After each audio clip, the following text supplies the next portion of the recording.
Hey there, photo enthusiasts. Welcome back to our channel, where we make tech tutorials simple and straightforward. Today, we're diving into how to transfer photos from Google Photos to iCloud in 2025. If you're switching from Android to iOS or just want to consolidate your memories in one secure spot, this guide is perfect for you. With Apple's and Google's ongoing updates, transferring photos has become easier than ever, but we'll walk through it step by step to ensure you don't miss a beat. First things first, why do this? iCloud offers seamless integration with Apple devices, and by 2025, it might even have enhanced AI features for photo organization. So, let's get started. Step 1. Open the Google Photos app on your device or head to photos.google.com on your browser.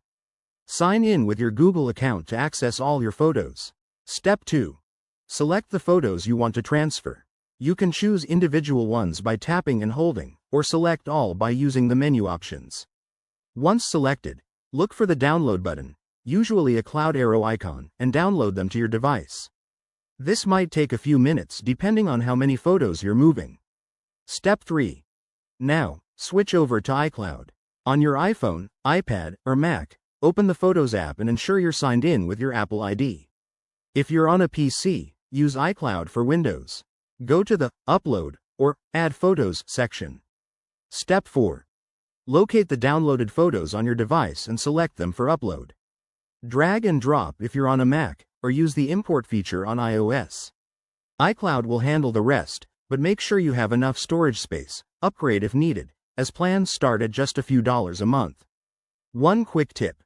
For a smoother transfer in 2025, check for any new Google Takeout tools or Apple's data migration features, which might allow direct transfers without downloading everything manually. Also, keep an eye on your internet connection to avoid interruptions. And there you have it.